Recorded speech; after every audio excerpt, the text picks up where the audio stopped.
The first time I found the library, it wasn't where it was supposed to be. I had walked that street 100 times before.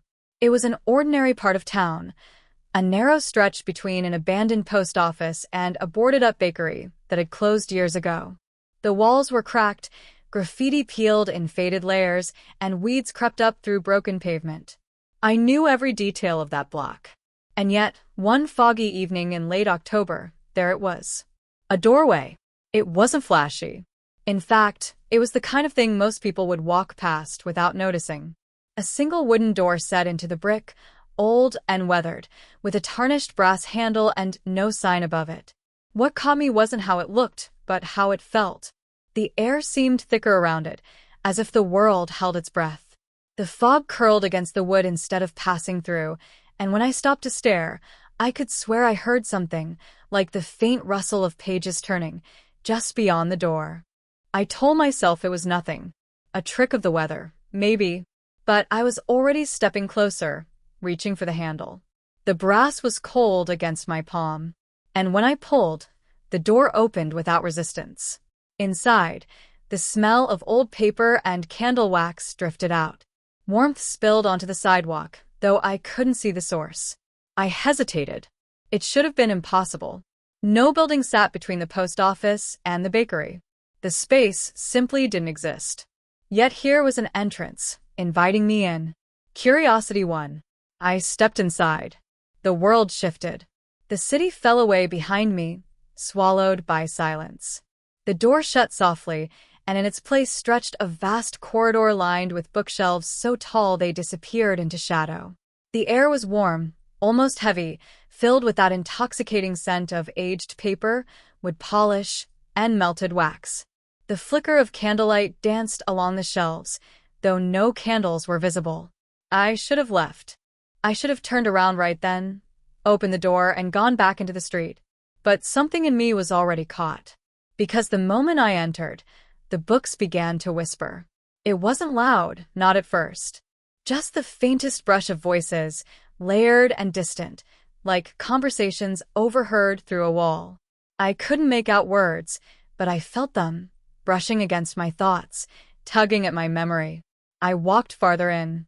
The shelves stretched endlessly, each one packed tight with books of every size and color, leather-bound tomes, thin volumes with cracked spines, thick ledgers with metal clasps. None of them had titles on their covers. They were blank, anonymous, as though they didn't want to be recognized until you opened them. I stopped at the nearest shelf. My hand hovered over a book with a faded red spine, the leather peeling at the edges. The moment my fingers brushed it, the whispering grew louder. A thought pressed into my head, clear, distinct, though not in my own voice. Don't. I froze. The whisper wasn't sound. It was inside me, woven into my thoughts. Slowly, I pulled my hand back. The whispering subsided, retreating to that low background murmur. My chest tightened. I wanted to leave, to find the door again, but when I turned, the corridor stretched on behind me, lined with shelves. No door. No sign of the world outside. Only endless rows of books, vanishing into shadow. I wasn't trapped. Not yet. I told myself I simply needed to keep walking, that the door was still there somewhere. But deep down I knew. This place was not bound by ordinary rules. The air shifted again. The whispering swelled, rising and falling like the tide. And as it grew, I realized it wasn't random. The voices were forming words now, phrases that rippled through me, familiar and terrifying. They were speaking my life. I froze, listening. Fragments spilled into the air. My childhood bedroom, the scent of my grandmother's perfume, the fight I'd had with a friend last week, the exact words I had spoken. Memories I hadn't thought of in years. Secrets I'd never told anyone. All of it whispered back to me, page after invisible page. I stumbled backward. My hand brushed another spine, this one dark green, and the whisper sharpened. You will not leave. I jerked my hand away, heart hammering. For the first time, I realized what this place was. It wasn't a library of books. It was a library of lives. Each spine held a story, not written by authors, but by the people themselves, every moment, every thought, recorded and bound. And worse, I understood now why the shelves had no titles. They weren't blank. They were waiting for me. A soft creak echoed down the corridor. My breath caught. Someone else was here. I strained to see through the shadows. At first, nothing moved. The silence deepened. Then, from far down the aisle, I saw it, a figure. Tall, still, half hidden in darkness. It did not move, but I felt its gaze lock onto me. Panic surged. I turned and ran, my footsteps pounding against the stone floor. The shelves seemed to stretch wider, the aisle lengthening endlessly. The whispers rose in a frenzy, filling my head with fragments of my life, my fears, my regrets. You should not have entered. The door is closing. It is already written. My lungs burned. My legs threatened to give out. Yet no matter how far I ran, the end of the corridor never came. The figure remained behind me, always distant, yet never losing ground. At last, I collapsed against a shelf, gasping. I pressed my forehead to the cool wood, eyes squeezed shut, praying that when I looked again, the figure would be gone. When I opened them, the book in front of me had changed. The spine was no longer blank. Words had appeared, etched in pale, glowing letters. My name. I reached out, trembling, and touched it. The book slid from the shelf into my hands, heavy and cold. The leather cover pulsed faintly, like a heartbeat. Against every instinct, I opened it. The first page was filled with neat black text. My birth. My earliest memories. The house I grew up in. Each line was precise, detailed, more accurate than any diary. I flipped forward. Teenage years. School. Friendships. Mistakes. Regrets. Faster now. I turned page after page, watching my life unfold in perfect detail until the entries caught up to the present moment. The words described me standing in the aisle, holding the book, flipping its pages. The ink still shimmered as the letters wrote themselves across the paper. And then, beneath it, new words appeared. Words that had not happened yet. The figure stepped closer. The book slipped from trembling hands. The whispering grew louder, swallowing thought. My breath faltered. The words pulsed, darkening, as though waiting for me to act. Behind me, I heard footsteps. The footsteps echoed behind me, steady, deliberate, each one heavier than the last. I wanted to look back, but the words on the page rooted me in place. They were still writing themselves, unfolding before my eyes like a prophecy too terrible to ignore. The figure reached out. Its hand hovered just above the shoulder. My body stiffened. I could feel it, the warmth of a presence, the breath of something that did not belong to this world brushing against my skin. The words pulsed darker, searing into the paper as if carved by fire. I dropped the book. The moment it left my hands, the whispers surged like a storm. Pages rustled all around me, though no one had touched them. Shelves trembled. Shadows bent and twisted. And behind me, the footsteps stopped. Slowly, against every instinct, I turned. The figure was closer now. I could see more than just its outline. Its cloak of shadow shifted like smoke, obscuring any clear features, but beneath it, a pale face flickered in and out of focus, half-formed, like a sketch erased and redrawn too many times. Its eyes were pits of ink, bottomless and unblinking. It did not speak, but the silence between us was heavy, filled with meaning I couldn't decipher. Then, with deliberate care, it raised a hand. The shelves around me groaned. Books rattled, then burst open, their pages fluttering violently as though caught in a storm. The whispers crescendoed, merging into one unified voice that shook the marrow of my bones. Return. I stumbled backward, clutching at the nearest shelf. The floor beneath me shifted, tilting as though the corridor itself was alive. My vision blurred. For an instant, I saw not bookshelves but streets outside, my apartment, the life I had left behind. And then, like the closing of a fist, the library swallowed it all. The figure stepped forward. I bolted. This time, The corridor did not stretch infinitely. Instead, it bent, turned, twisted upon itself in impossible angles. Aisles forked, rejoined, split again. My legs burned as I ran, lungs screaming for air, yet I dared not stop. Behind me, the figure did not chase. It didn't need to. Wherever I turned, I felt its presence, as if the library itself was moving with it, shifting to keep me within reach. At last, breathless and half-delirious, I stumbled into a circular chamber.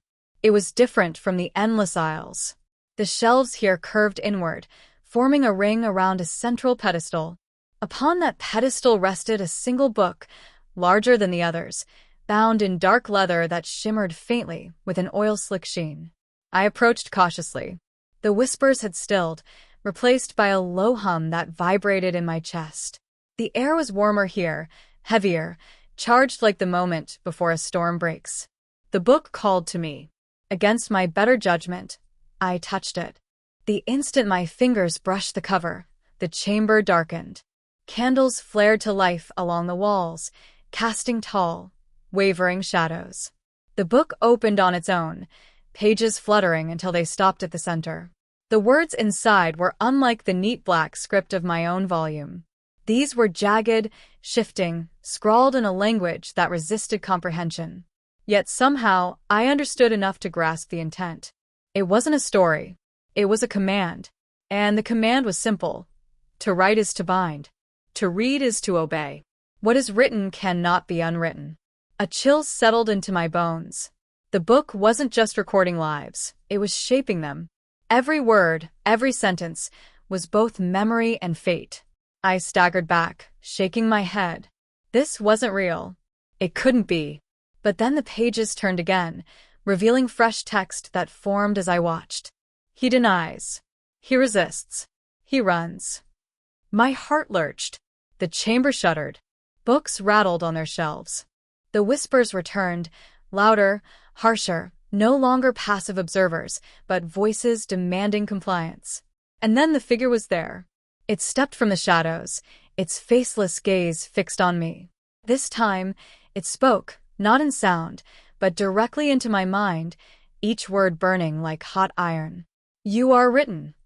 I clutched my head, teeth grinding against the pressure. No, igaspat. I'm real. I choose. Choice is illusion. The page decides. The pedestal groaned. The book's pages whipped violently, stopping once more to reveal glowing text. My name. My future. Lines I had not yet lived. He follows the figure. He does not resist. He accepts what is inevitable. No. My voice broke. I lunged for the pedestal, slamming the book shut with all my strength. The candles extinguished instantly, plunging the chamber into darkness. In that moment, silence fell. The whispers ceased. The figure froze. The air itself seemed to hesitate. And then, light. I was outside again. The library was gone. The alley stood empty, nothing but brick and fog.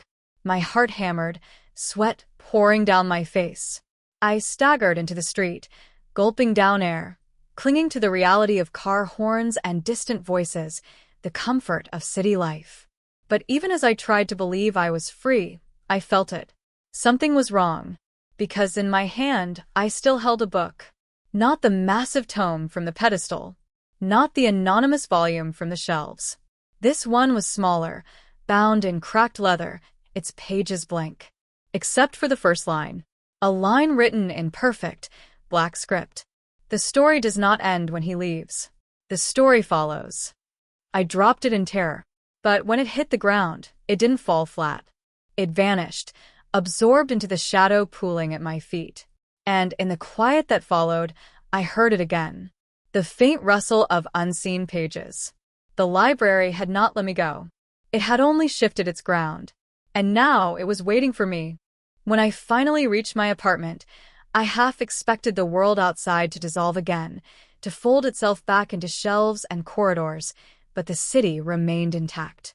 Lights glowed in windows, traffic hissed on wet asphalt, and a siren wailed somewhere in the distance. All of it was reassuring, grounding. But it didn't last. The moment I stepped inside, I felt it. The silence. Not ordinary silence, the charged, suffocating kind I'd first encountered in the library, thick as damp wool. My apartment was no longer mine. I tried to dismiss it, blaming exhaustion, but then I saw the desk. A book sat neatly in the center, waiting. The same cracked leather, the same weight I had felt in the library. It hadn't been there when I left. I knew it hadn't. Yet it rested on my papers as if it had always belonged. I stood frozen in the doorway. The book wasn't open, but I could hear it. Faint, deliberate rustling, as though unseen fingers were already turning its pages. I should have walked away. I should have left the apartment altogether. Instead, against every instinct, I approached. The book opened itself. Black letters bled across the first page, forming as I watched. He enters his apartment. He sees the book. The words pulsed faintly, alive. I slammed it shut. The whispering stopped instantly, but the silence that followed was worse. I carried the book to the kitchen, shoved it into a drawer, and forced it closed. For a moment I felt relief, until the drawer creaked open by itself. The book lay there, open now, the words spreading farther down the page. He tries to hide it. He fails. I backed away, heart pounding. The apartment felt smaller, walls pressing inward. Shadows lengthened, bending at unnatural angles. And from the corner of my eye, I saw movement. A figure stood in the hallway mirror. It wasn't my reflection. It was its. Cloaked in shifting darkness, faceless, yet staring straight at me. I refused to look directly, but even in my periphery, its stillness radiated. The book turned another page. That night, I didn't sleep. I sat on the couch, lights blazing, clutching my phone like a talisman, though I couldn't bring myself to call anyone. What would I say? That a book was rewriting my life? That a faceless figure stalked me through mirrors and shadows? No. There were no words for this. At some point, exhaustion claimed me. My dreams were filled with corridors, rows upon rows of shelves collapsing inward, books pouring onto the floor like waves. Somewhere in the distance, a voice whispered, "You are written." When I woke, sunlight streamed through the blinds. For a moment, I felt foolish. It was a nightmare, nothing more. But the book still lay open on the desk. And the words on the page described the dream I had just woken from. In the days that followed, reality began to fray. I'd walk outside and see strangers clutching leather-bound books identical to mine, though when I blinked, they vanished. Posters on brick walls bore strange symbols I recognized from the library, but no one else seemed to notice. Conversations grew distorted. A barista asked my name, and when I answered, she repeated it in a flat monotone, as if reciting it from a page. A man on the subway glanced up from his newspaper, and for a split second, his eyes were pools of ink. The world was shifting, piece by piece, aligning itself with the library. And always the book waited. Its pages turned even when I wasn't near it. Words crept forward, describing my smallest actions, pouring coffee, unlocking doors, glancing out windows. The precision was suffocating. One evening, I tested it. I lifted a pen, poised it above the desk, and whispered, "Write this." The book obliged. He lifts a pen. He whispers into the air. He waits for proof. A chill ran down my spine. I dropped the pen. The book turned another page. He drops the pen. It wasn't just recording me. It was obeying. Or perhaps I was obeying it. The figure began to appear more often. Not always directly. Sometimes only a shadow across the floor where no one stood. Sometimes in the mirror, lingering behind me even when I moved. Sometimes reflected in the dark screen of my phone. Each time, the book recorded it. The figure watches. The figure waits. One night, unable to bear it, I shouted into the silence, "What do you want?" The apartment swallowed the sound. The figure did not move. The book, however, answered. New words formed in sharp, black strokes. He asks what it wants. The answer is simple. It wants him to return. The page glowed faintly, as though daring me to refuse. I slammed it shut, but the words burned behind my eyelids, impossible to unsee. The worst came a week later. I returned home from work to find the book open to a page describing something that hadn't happened. He hears knocking at the door. He answers. The figure enters. I froze. A knock echoed through the apartment. 3 slow, deliberate raps. The book's ink shimmered. I backed into the kitchen, heart hammering. The knocking came again. And again. Louder each time. The door creaked open. The figure stepped inside. Its shadow spilled across the floor, pooling at my feet. The air grew dense, suffocating. Every nerve in my body screamed to run, but I couldn't move. The book's pages flipped wildly until they settled on a blank one. The pen on my desk lifted into the air, poised above it, ready to write. My vision blurred. My limbs trembled. I felt something tugging at me, pulling me toward the page, as though my very self was being siphoned into ink. No, iwis parat. I won't. The pen hesitated.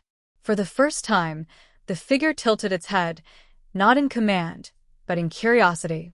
The page remained blank. The silence was unbearable. And then, softly, impossibly, the book wrote on its own. He resists. The ink bled thicker, spreading beyond the letters, staining the page black. The figure recoiled, its outline shuddering. The shadows in the room twisted violently, slamming against the walls. The book snapped shut. The figure vanished. I collapsed to the floor, gasping. For the first time, I realized something terrifying. The story wasn't fixed. It could be changed. But change came with a price. That night, I sat before the book, trembling hands resting on its cover. If it could be altered, if the words could be resisted or redirected, then maybe there was a way to free myself. Maybe there was a way to end it. But the deeper truth gnawed at me. The library wasn't simply recording me. It wasn't simply dictating me. It was rewriting. And each change I forced came with consequences I couldn't yet see. The figure had vanished for now. But I knew it would return. And when it did, the book would be waiting, its pages hungry for the next line. I didn't touch the book for 2 days. I left it closed on the desk, tried to ignore the faint rustling that came from within, and forced myself into routines that felt normal.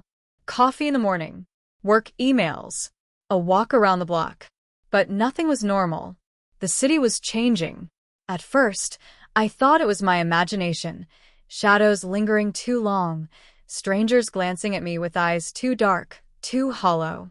But then I noticed the books. They were everywhere. On park benches, on train seats, in the hands of children who should have been carrying toys. Leather-bound, cracked spines, no titles. No one seemed to notice except me. I'd blink, and they'd be gone, but the impression lingered. The library was spilling outward. It wasn't just me anymore. That night, the book on my desk opened itself. I woke to the sound of pages fluttering, and when I turned on the light, I saw fresh words already waiting. He cannot run from it. He must decide, to read or to write. My hands shook as I traced the letters. I knew what it meant. The last time I resisted, the figure faltered. The story bled. If the book could be rewritten, maybe, just maybe, I could regain control. The thought was dangerous. But it was the only thread of hope I had left. I picked up the pen. The book's blank page glowed faintly, expectant. I forced myself to breathe. Then I wrote, "The figure does not return." The ink sank into the paper, shimmering, alive. For a moment, the apartment fell utterly silent, as though holding its breath. Then the book turned the page by itself. "The figure does not return for now." My stomach dropped. I wrote again, hand shaking harder. "I am free." The book absorbed it eagerly. But on the next line, words appeared without my hand moving. "He believes he is free." The pen slid from my grip. I realized then that writing wasn't freedom. It was negotiation. The book allowed my words, but twisted them, reshaped them into its own design. I had touched the edges of its rules, but I was nowhere near breaking them. The next day, the consequences began. I was walking home when I noticed a man across the street. He looked ordinary, coat, hat, briefcase. But when he passed beneath the street lamp, I saw it. His shadow didn't match him. It was taller, Cloaked. faceless. The figure. Except this time, it wasn't alone. Dozens of shadows along the street bent at impossible angles, all stretching toward me, even though their owners walked the other way. I quickened my pace, heart hammering. When I reached my apartment, the book was waiting on the desk, open to a page that described everything I had just seen. But then it continued. The shadows follow. They wait outside his door. They will not leave. I froze. Slowly, I crept to the window and peered down. They were there. Clusters of people standing too still, too quiet, staring up at my building. Their shadows twisted unnaturally, bending toward my window like reaching arms. I staggered back. My skin crawled. The book turned another page. He cannot stay here. He must go where the story leads. The pen lifted into the air, poised above the next blank line. I whispered, "No, I won't." The pen wrote without me. He will. That night, I dreamed of the library again. Endless aisles stretching into darkness. Bookshelves shuddering, collapsing, spilling words into the void. The figure stood at the center, waiting, its ink-black eyes fixed on me. I woke drenched in sweat, heart racing. The book lay open on my chest. I hadn't moved it. The page described my dream in perfect detail, down to the last flicker of shadow.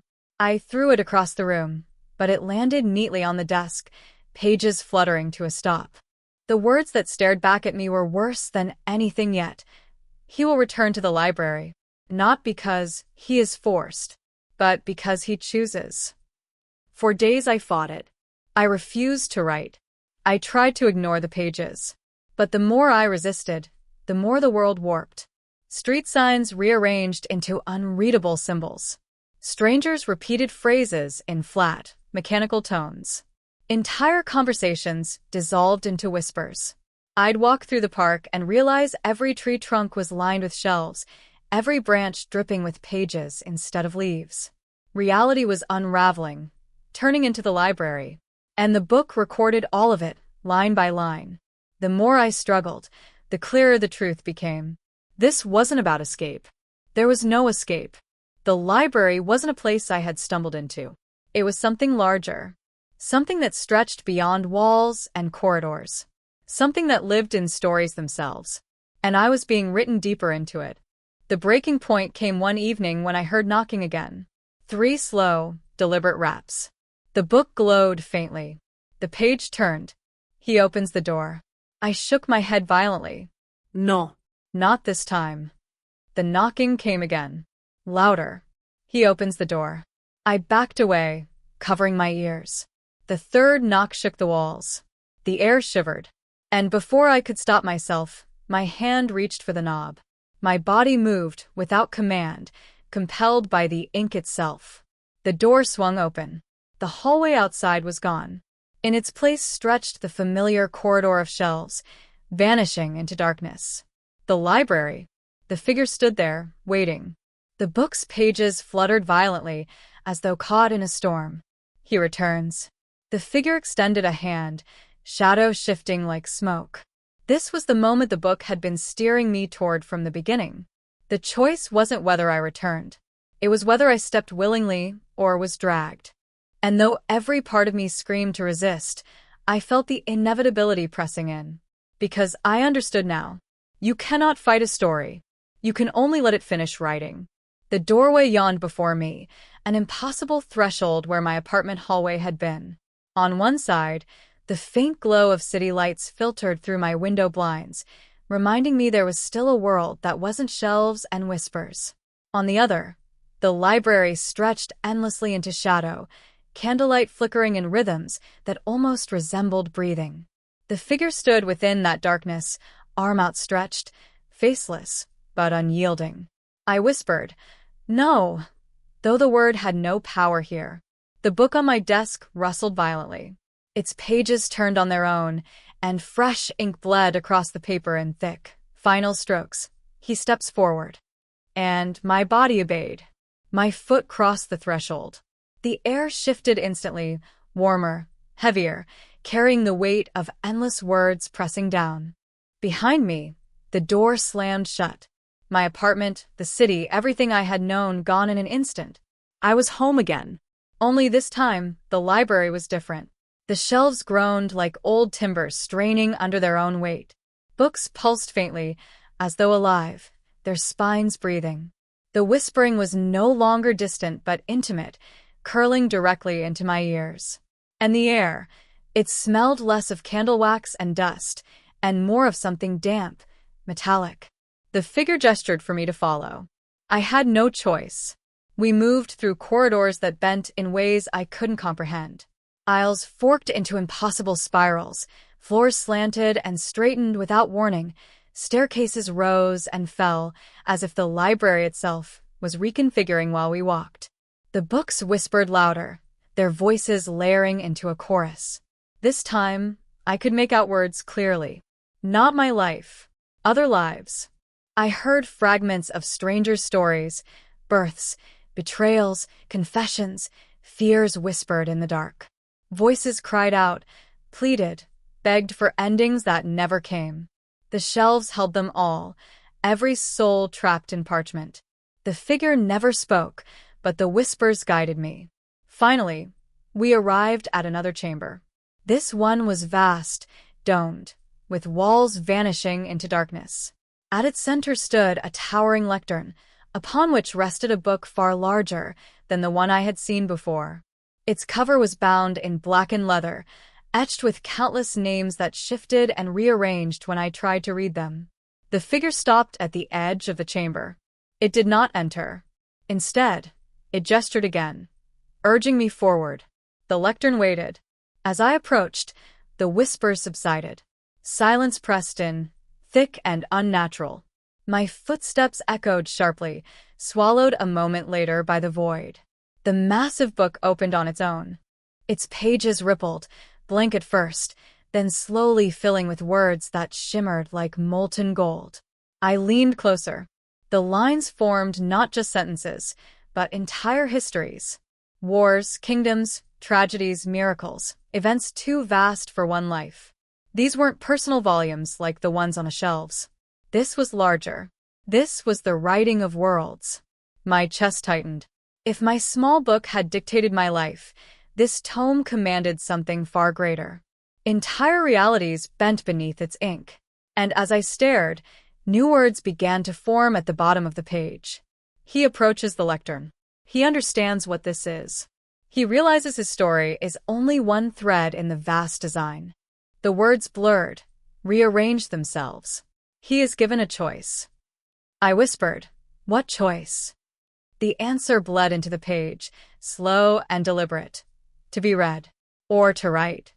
The book quivered as if alive, waiting for my hand.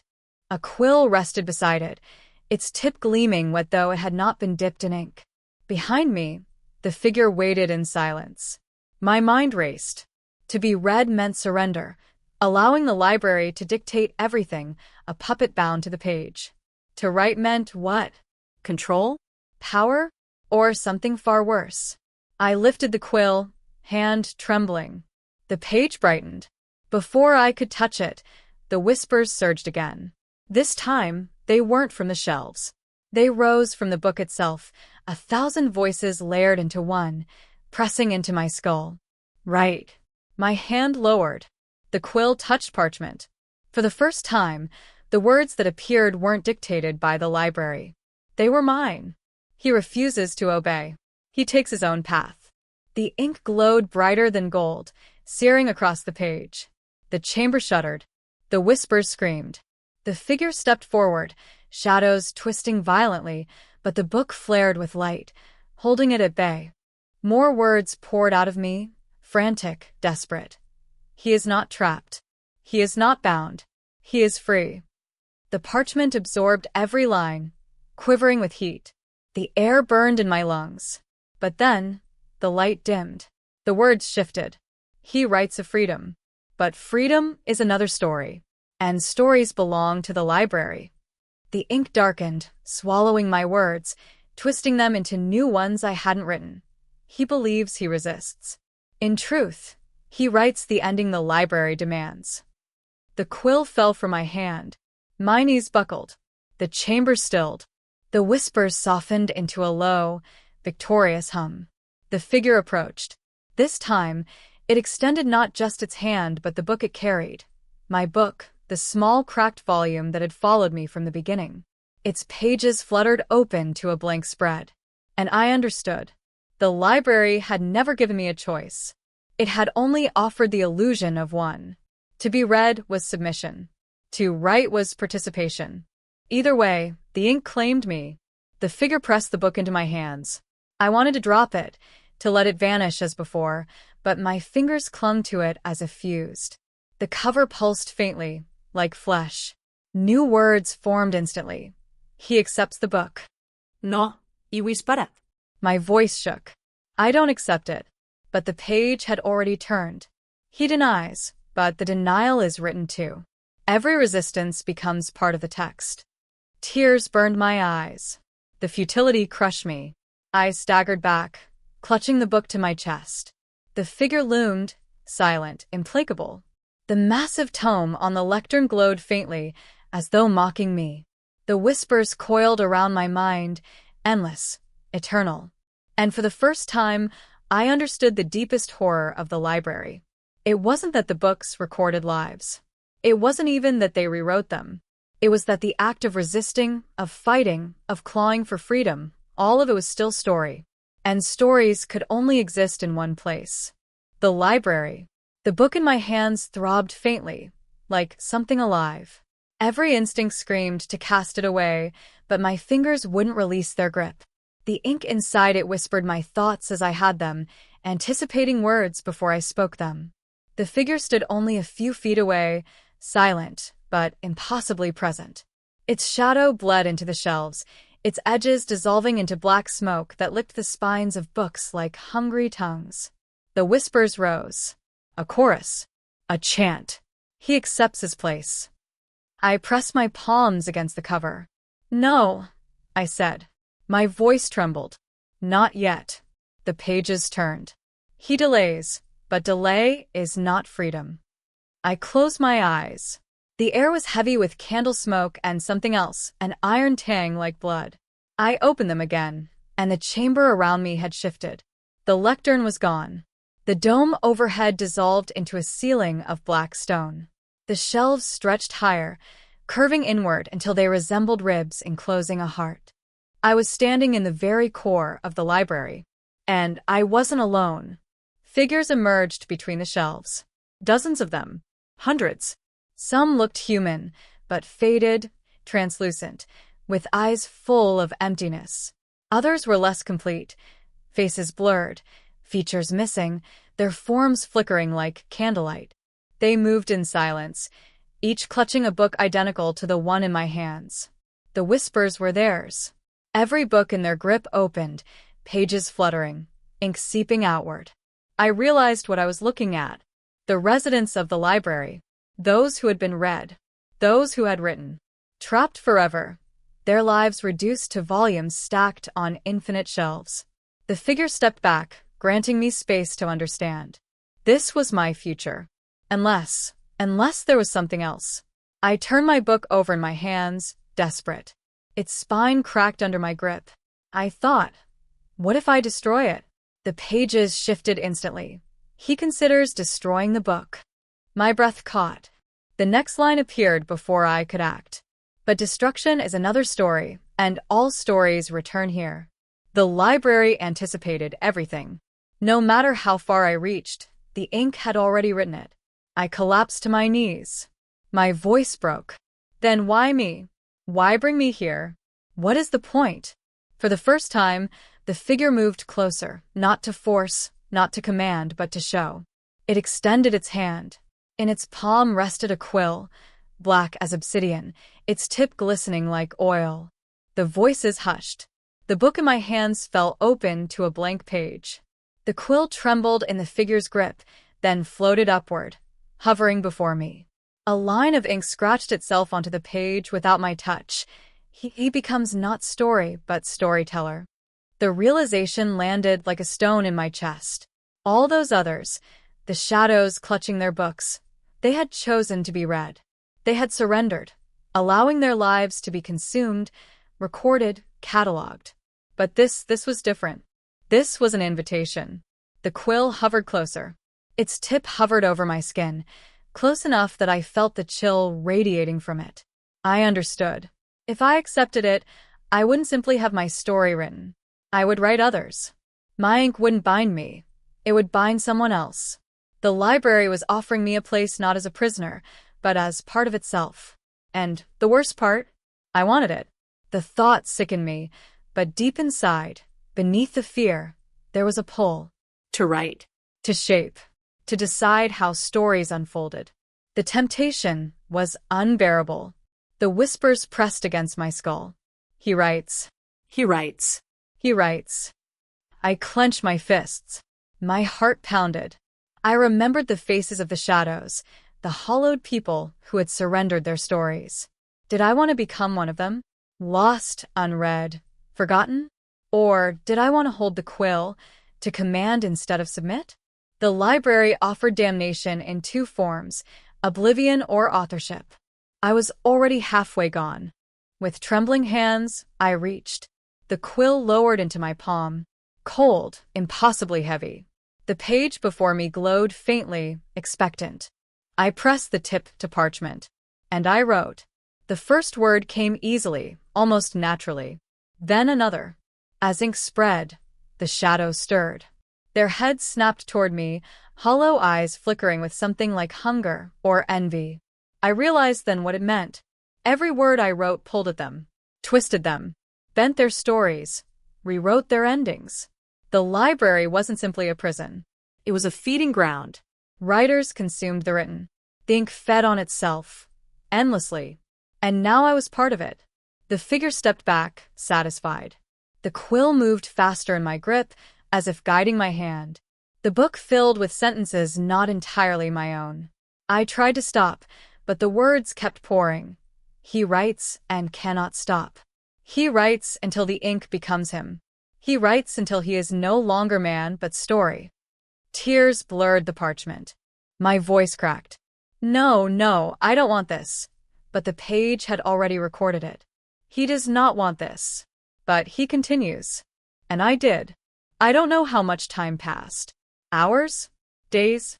Years? In the library, time is meaningless. But eventually the page ran out. The book closed itself with a final thud.